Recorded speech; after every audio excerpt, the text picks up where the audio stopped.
Good morning दोस्तों। चलिए आज हम लोग लेक्चर को आगे की ओर कंटिन्यू करते हैं। जैसा कि प्रीवियस लेक्चर की अगर बात करें तो हम लोगों ने यहाँ पे देखे थे जैविक पोषक स्रोत, है ना। जैविक पोषक स्रोत क्या है, किस प्रकार से जो है ये आपका जैविक कृषि में काम करता है। ठीक है, आज हम लोग इसी से आगे कंटिन्यू करेंगे और आप लोगों को पता होगा कि आज हम लोग देखने वाले हैं इस लेक्चर के अंतर्गत आपका सुदृढ़ीकरण, है ना। जैसे कि आपको पता है कि जैविक पोषक स्रोत है, उसका सुदृढ़ीकरण कैसे किया जाता है, इसी के बारे में आज हम लोग जानेंगे। तो आप लोग कंटिन्यू हमारे साथ बने रहें। हमें उम्मीद है कि आप लोग प्रीवियस के लेक्चर को देख लिए होंगे और आशा करते हैं कि आप लोग को समझ में आ गया होगा। अगर किसी प्रकार से आप लोगों का उस वीडियो में डाउट रहा है तो आप लोग कमेंट सेक्शन में ज़रूर कमेंट करें, है ना। और अगर चैनल पर नए हैं तो आप लोग एक बार चैनल को ज़रूर से सब्सक्राइब कर लीजिएगा। देखिए, यहाँ से आज हम लोग को स्टार्ट करना है क्लास को, है ना।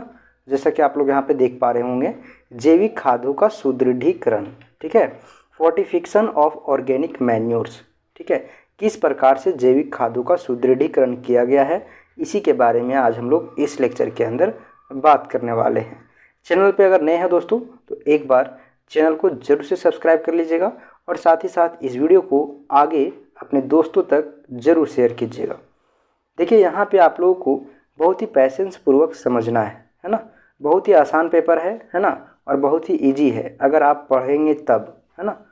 तो देखिए, यहाँ पे आपका दिया हुआ है, जैसा कि आप लोग यहाँ पे देख पा रहे होंगे, है ना। बोला है जैविक खादों का सुदृढ़ीकरण करने का उद्देश्य क्या है ना। उनकी पोषण क्षमता को बढ़ाना, साथ ही साथ पौधों की जो आवश्यक पोषक तत्वों की जो उपलब्धता है उसको सुधार करना होता है। ठीक है, किसी भी जैविक खादों को सुदृढ़ीकरण करने के पीछे कुछ उद्देश्य होता है। उद्देश्य क्लियर यहाँ पे लिखा हुआ है, जैसा कि आप लोग देख पा रहे होंगे। उनकी उद्देश्य यह है कि पोषक क्षमता को बढ़ाना है ना, और पौधों को जो आवश्यक पोषक तत्व जो है आवश्यकता उसकी उपलब्धता में सुधार करना है। यह प्रक्रिया जो है वो कुछ प्राकृतिक खनिजों या फिर अन्य जैविक पदार्थों को जो है वो खाद्य में मिलाकर की जाती है। ठीक है, ये जो आपका सुदृढ़ीकरण होता है जैविक खादों का, ये आपका इसका प्रोसेस क्या है, यह जो प्रक्रिया है वो प्राकृतिक खनिजों या फिर जो है वो अन्य जैविक खादों में मिलाकर जो है वो सुदृढ़ीकरण किया जाता है। ठीक है, जैसा कि आप लोग यहाँ पे देख पा रहे होंगे, पहला नंबर में आपका जो दिया है वो है आपका, देखिए यहाँ पे फर्स्ट नंबर में आप लोग जैसा कि देख पा रहे होंगे, बोला है पहला नंबर में क्या है आपका, रॉक फास्फेट, है ना। इसको समझने की कोशिश कीजिए। ठीक है, रॉक फास्फेट होता क्या है ना। यह एक फास्फोरस है और यह एक जो है वो प्राकृतिक स्रोत है। कैसा स्रोत है, प्राकृतिक स्रोत है ना।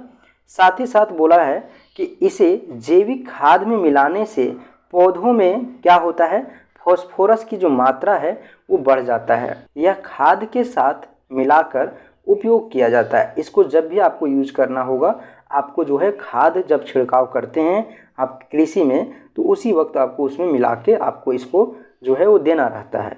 ठीक है, दूसरा देखिए सुदृढ़ीकरण करने का तरीका, है ना।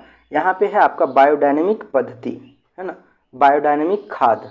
ये क्या है, देखिए बायोडायनेमिक विधि का उपयोग करके तैयार की गई जो खाद होता है ना, उसमें क्या मिलाया जाता है, देखिए औषधीय पौधे का आर्क होता है और साथ ही साथ अन्य प्राकृतिक सामग्री को मिलाया जाता है।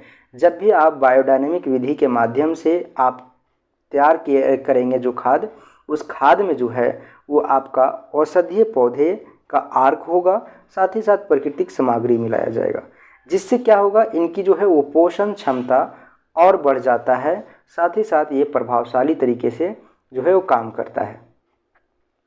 थर्ड में है आपका है माइकोराइजा, है ना। माइकोराइजा एक प्रकार का फंगस है, ठीक है, जो पौधों के जड़ों के साथ सहजीवी संबंध बनाता है। ठीक है, और ये क्या करता है, देखिए जैसे कि अगर मान लीजिए कि कोई पेड़ है, उस पेड़ के जड़ में जो है आपका सहजीवी संबंध बना रहा है, और तो यहाँ पे ये जाके क्या करता है, चिपक जाता है। ठीक है, तो चिपकने के बाद जो है क्या करता है कि इससे जो है वो आपका पौधे जो है ना, जैविक कृषि में पौधों को पोषक, है ना, पौधों को पोषक तत्वों का जो है वो अवशोषित करने में मदद करता है। ये आपका आवश्यक जो आपका पोषक तत्व होता है ज़मीन से, है ना, खनिज से, उसे जो है वो अवशोषित करने में मदद करता है। ये आपका माइकोराइजा, है ना, एक प्रकार का ये फंगस है। इसे जैविक खाद में मिलाकर जो है वो इसका प्रभाव क्या किया जाता है, बढ़ाया जाता है। अगर आप जैविक खाद अपने फसल में डालिएगा तो माइकोराइजा का जो प्रभाव है वो बढ़ेगा। ठीक है। फिर अब हम लोग देखते हैं कंपोस्ट बनाने का विधि, है ना। इससे पहले हम लोग देखें अभी तक हम लोग देखें कि जो आपका जैविक कृषि है ना, जैविक कृषि यहाँ पे आप लोग देख पा रहे होंगे। देखिए, जैविक कृषि में जो आपका पोषक स्रोत है वो कैसे आपका काम करता है, साथ ही साथ उसे सुदृढ़ीकरण कैसे किया जा सकता है। ठीक है। साथ ही साथ जैविक खाद, और अब हम लोग देख रहे हैं कंपोस्ट बनाने का विधि। ठीक है, कंपोस्ट बनाने का विधि क्या है। ठीक है,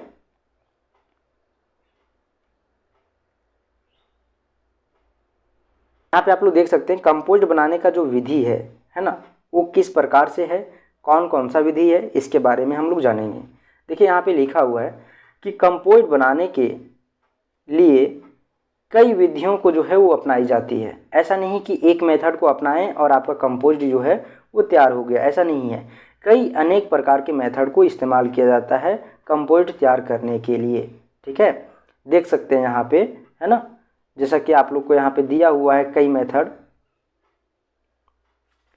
पहला है आपका पारंपरिक या फिर पाइल विधि, है ना। देखिए, पारंपरिक यानी कि ट्रेडिशनल मेथड क्या होता है इसके बारे में देखते हैं थोड़ा, है ना। नीचे यहाँ पे आप लोग को दिया हुआ है। इस विधि में क्या होता है कि जो जैविक कचरे होते हैं, है ना, जैविक कचरे, बात यहाँ हो रहा है। ठीक है, कि जो परतें होती है उसे बनाई जाती है, उन्हें खुले जगह पे रखा जाता है ना, छोड़ दिया जाता है, और समय समय पर इसे पलट कर जो है इसमें हवा दी जाती है ताकि ये सही तरीके से क्या हो, अपघटित हो, है ना, अपघटन होकर जो है आपका सुचारू रूप से कंपोस्ट का तैयार हो। प्रक्रिया यहाँ पे आपको दिया हुआ है, इसका प्रोसेस क्या है। ठीक है, यहाँ पे देखिए इसका प्रोसेस ये है, जैविक पदार्थों जैसे कि आपका पत्तियाँ, कचरा, गोबर, है ना, ये सभी का जो है वो परत बिछाई जाती है। इनमें जो है नमी और समय समय पर जो है वो इसको पलटा जाता है, यानी कि इसको समय समय पर पानी भी दिया जाता है, इसमें छिड़काव किया जाता है और इसको पलटा जाता है। ठीक है, इसके बाद 3 से 6 महीने के बाद कंपोस्ट तैयार हो जाता है। ठीक है, तो इस प्रकार से जो है वो आपका जैविक कंपोस्ट बनाने का विधि जो है ना, इसमें आपका पारंपरिक विधि या फिर इसको पाइल विधि बोलते हैं। इस विधि का प्रोसेस ये है ना। अब हम लोग देखते हैं आपका वार्मी कंपोस्ट कैसे तैयार किया जाता है। ठीक है, तो देख सकते हैं यहाँ पे वार्मी कंपोस्ट बनाने के लिए, है ना, कई विधि को अपनाया जाता है, जिसमें से आपका एक वार्मी कंपोस्ट है ना। देखिए, जिसमें केचुआ का उपयोग किया जाता है। वार्मी कंपोस्ट बनाना है तो आपको केचुआ का इस्तेमाल करना पड़ेगा।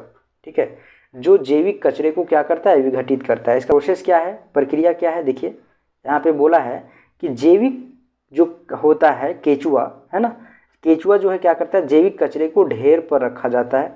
बहुत सारा कचरों का ढेर है यहाँ पे, अगर आप केचुए को छोड़ दीजिएगा तो इसको जो है वो आपको अपघटित करके जो है वो क्या करता है, विघटित करके आपको जो है वो आपका एक पोषक तत्व निर्माण करता है, जिसको हम लोग बोलते हैं क्या, वार्मी कंपोस्ट, है ना। उसके बाद देखिए पीट विधि है ना। पीट विधि में कैसे तैयार किया जाता है कंपोस्ट को, तो देखिए इस विधि में क्या है कि जैविक कचरे को जो है वो एक गड्ढे में डालकर विघटित किया जाता है।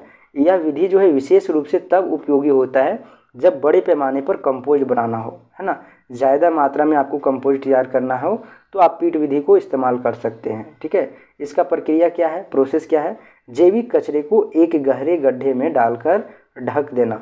ठीक है, उसके बाद उसको क्या किया जाता है, अपघटन के लिए समय दिया जाता है, और साथ ही साथ नमी और हवा भी जो है वो दिया जाता है। ठीक है, नमी और हवा देने का भी काम किया जाता है। 3 से 4 महीना में ये आपका तैयार हो जाता है। ठीक है, इसके बाद है आपका इन सीटू कंपोस्टिंग, है ना। देखिए इस विधि में क्या होता है, इस मेथड में जो है वो किस प्रकार से इसके तैयार किया जाता है।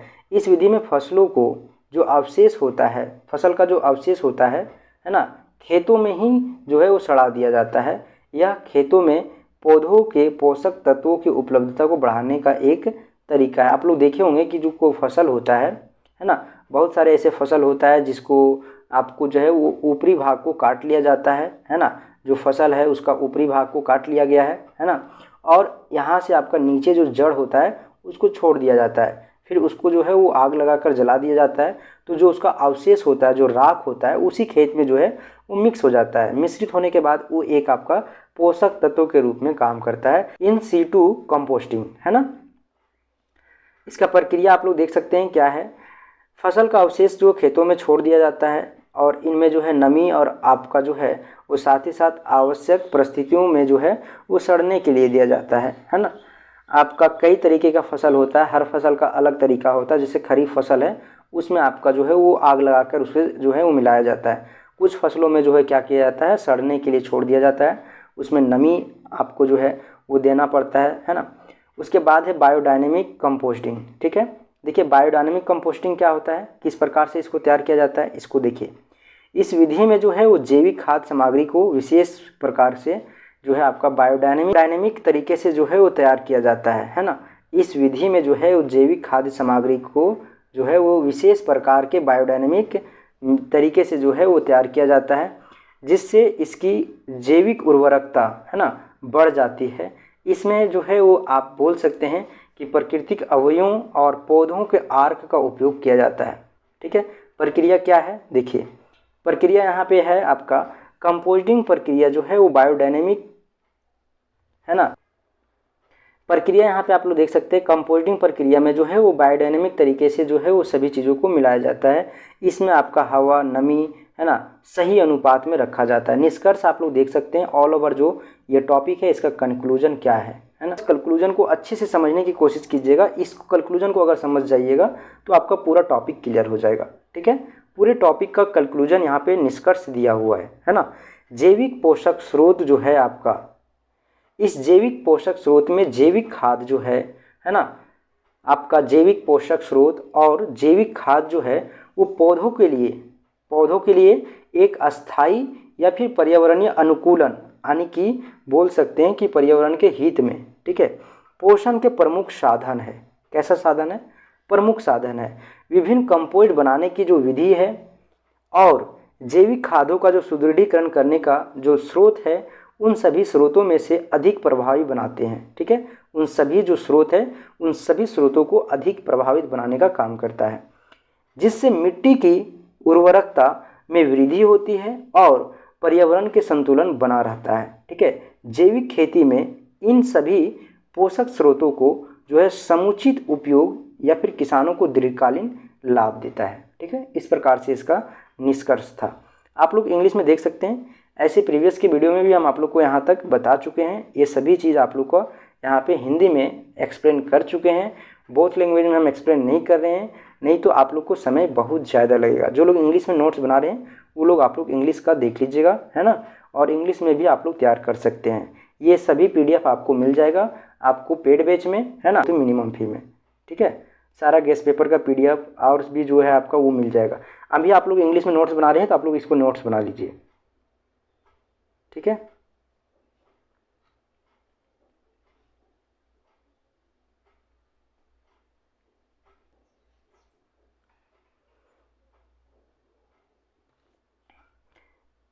देखिए यहाँ पे दिया हुआ है पीट कंपोस्टिंग, है ना।